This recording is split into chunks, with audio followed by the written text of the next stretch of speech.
क्यों ऐसा आखिर क्यों हो रहा है? क्यों बीजेपी करवाती है पूरा। जो सेंटर में बैठे लोग हैं वो सब चीजें करवाते हैं। 5 साल हो गए हैं, जम्मू कश्मीर में धारा 370 हट गई है और इस समय जो है JKUT बन चुका है। इलेक्शन यहाँ पर होने चाहिए। डेमोक्रेसी को लेकर आप किस तरह से जम्मू कश्मीर को देखते हैं? इलेक्शन हो, सबको अगर इलेक्शन करवाना है तो ओपन पोल होना चाहिए पूर्ण रूप से। सबको आज़ादी है, अपना वोट वो किसको देगा, अपने नेता चुनने का उसका अधिकार है, असेंबली में बैठने का अधिकार है। इलेक्शन होने चाहिए बिल्कुल। पाकिस्तान से जोड़ा जा रहा है क्योंकि अभी NIA को भी इसकी जांच दे दी गई है, तो किस तरह से इस विषय को देखते हैं? क्योंकि पाकिस्तान का इसमें हाथ बताया जा रहा है। इनको जब थोड़ा सा वो होता है तो पाकिस्तान का याद बताते हैं वे। जरा सा कुछ हुआ तो पाकिस्तान का हाथ बता रहे।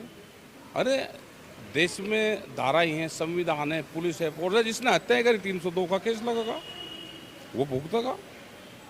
उसमें पाकिस्तान क्या कर लेगा या ये क्या कर लेगी? भाई जिसने हत्या करी किसी की, 302 की धाराएं, मुकदमा करो उसके खिलाफ। आज देवक नगरी में किसान नेता राकेश टिकैत जी पहुंचे हैं। देवक नगरी में हम भी इनका स्वागत करते हैं, जानते हैं इनसे कि आज देवक नगरी में आके इन्हें कैसा लगा है, क्योंकि यहाँ भी किसान रहते हैं और किसानों के लिए ये हमेशा आंदोलन करते रहते हैं। अगर किसान आंदोलन की बात की जाए तो इन्हीं की वजह से शायद जो किसान आंदोलन हुआ था वो अपने चरम पर रहा और उसका जो रिजल्ट वो भी मिल पाया हमें। लेकिन इस समय हमारे साथ राकेश टिकैत जी मौजूद है। राकेश जी, उधमपुर देवक नगरी में आपका स्वागत है। किस तरह से आप देवक नगरी के लोगों को एक मैसेज जो एकता और भाईचारे का देना चाहेंगे? देखो, यहाँ पे क्या है कि यहाँ के लोग बहुत अच्छे लोग हैं सब यहाँ पे।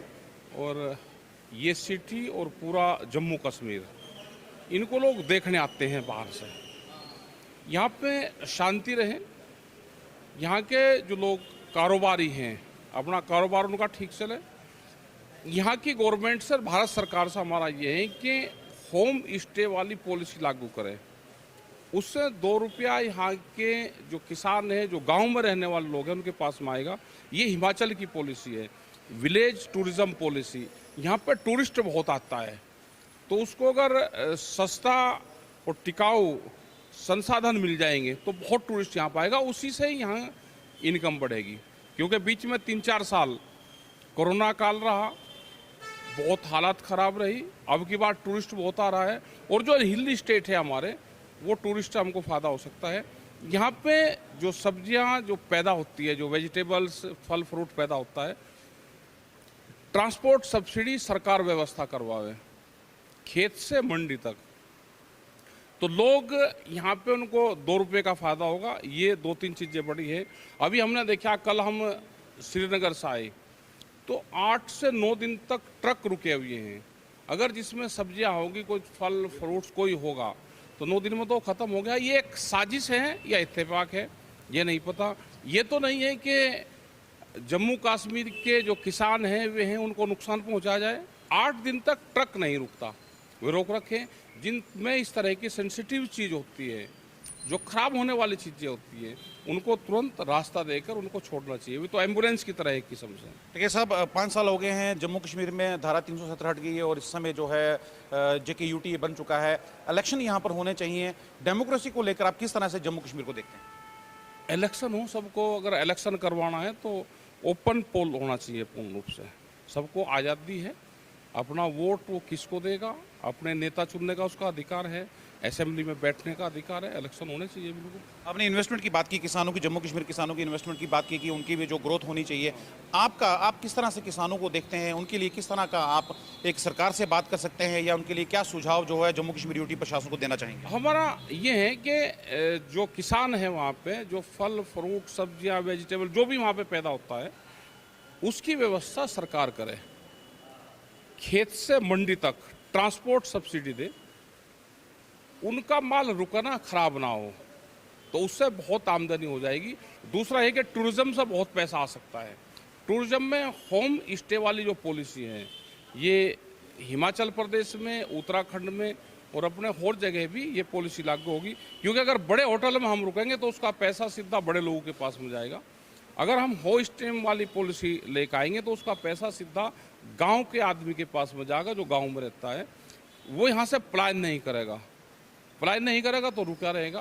और ये यहाँ नहीं, जो हमारा चाइना का बॉर्डर ऊपर लगता है पूरा, उसमें ये पॉलिसी लागू हो जाए सबसे पहले, यहाँ पे भी हो जाए। बहुत खूबसूरत ये प्रदेश हमारा है, इसको लोग देखने आना चाहते हैं, यहाँ पे लोग आते हैं, बहुत टूरिस्ट यहाँ पे अब की बार आ रहा है। ये सब एक देश से बहुत दुखद घटना सामने है, सबका चिंता का विषय समय बना हुआ उदयपुर की घटना है, उसको किस तरह से आप देखते हैं और किस तरह की कार्रवाई जो होनी चाहिए? ये घटना जहाँ पे बीजेपी की गवर्नमेंट नहीं है वहाँ पे घटनाएं बढ़ेगी, वो चाहे राजस्थान हो, वो चाहे पंजाब हो, आप देख लो उठा के हिस्ट्री, वहाँ पे ये घटनाएं बढ़ेगी। क्यों ऐसा आखिर क्यों हो रहा है? क्यों? बीजेपी करवाती है पूरा, जो सेंटर में बैठे लोग हैं वो सब चीज़ें करवाते हैं, ये घटनाएं बढ़ेगी। जब तक उनका राज कामयाब नहीं होगा, कायम नहीं होंगे, तो ये करवाएंगे। जैसे महाराष्ट्र को उन्होंने तोड़ा, इसी तरह से महाराष्ट्र में थोड़ा बोल दीजिए। महाराष्ट्र में तो बोल ही दिया, सबको पता है भाई। अगर उनके साथ में समझौता होता तो शिवसेना बहुत बढ़िया थी, समझौता नहीं है तो शिवसेना को ही तोड़ दिया उन्होंने, तो ये किसने तोड़ा है? तो इस तरह से ये है कि जो बीजेपी की सरकार है ये बड़ी खतरनाक है। ये पूजा पाठ, पुजारी तो लगते हैं कि पूजा पाठ करते हैं, बहुत धर्म कर्म को उसको मानते हैं, लेकिन ये बलि प्रथा वाले हैं, जिसमें बलि प्रथा दी जाती थी, तो उस प्रथा के, उस खानदान के ये लोग हैं। ये झगड़ा करवाने में, तोड़ फोड़ करवाने में, करने में, उसमें माहिर हैं ये लोग। टिकैत साहब, आप बहुत बड़ा देश का चेहरा हैं, क्योंकि आपके साथ भी कई लाखों लोग जुड़े हुए हैं। एक आपसी भाईचारे के लिए पूरे हमारे जम्मू कश्मीर के साथ साथ पूरे देश को क्या संदेश देना चाहिए, क्योंकि इसमें देश का माहौल जो है वो सही दिशा में नहीं जा रहा है? क्या एक संदेश एक टुक आप लोगों को देना चाहिए? भाईचारा जनता तो कायम करना चाहती है, लेकिन सरकार उसको तोड़ फोड़ करना चाहती है, जिससे एक नफरत फैले और हमको वोट मिले। वो झगड़े में वोट तलाश करते हैं, और हिंदुस्तान के लोग तो भाईचारा ही करते हैं भाई। यहाँ पे संविधान में ये दिया गया है कि आदमी जो जिस धर्म, कस्टम, जाति को मानता है, संविधान में सबको राइट्स दिया गया है। मुझे पूजा पाठ कैसे करनी है वो मेरा अपना वो है, हमको दूसरे के धर्म के खिलाफ कोई शब्द नहीं कहने चाहिए। आप अपने धर्म में पूजा पाठ, जैसे आपको अपना धर्म ठीक लगता है, ऐसे दूसरों को उसका लगता है। पाकिस्तान से जोड़ा जा रहा है, क्योंकि अभी एनआईए को भी इसकी जांच दे दी गई है, तो किस तरह से इस विषय को देखते हैं? क्योंकि बहुत गंभीर इस समय जो है पूरे भारत की जो स्थिति बन चुकी है, पाकिस्तान का इसमें हाथ बताया जा रहा है। इनको जब थोड़ा सा वो होता है तो पाकिस्तान का हाथ बताते हैं, जरा सा कुछ हुआ तो पाकिस्तान का हाथ बता रहे। अरे देश में धाराएं हैं, संविधान है, पुलिस है, फोर्स है, जिसने हत्या करी 302 का केस लगेगा, वो भुगतेगा। उसमें पाकिस्तान क्या कर लेगा या ये क्या कर लेगी? भाई जिसने हत्या करी किसी की, 302 की धाराएं, मुकदमा करो उसके खिलाफ।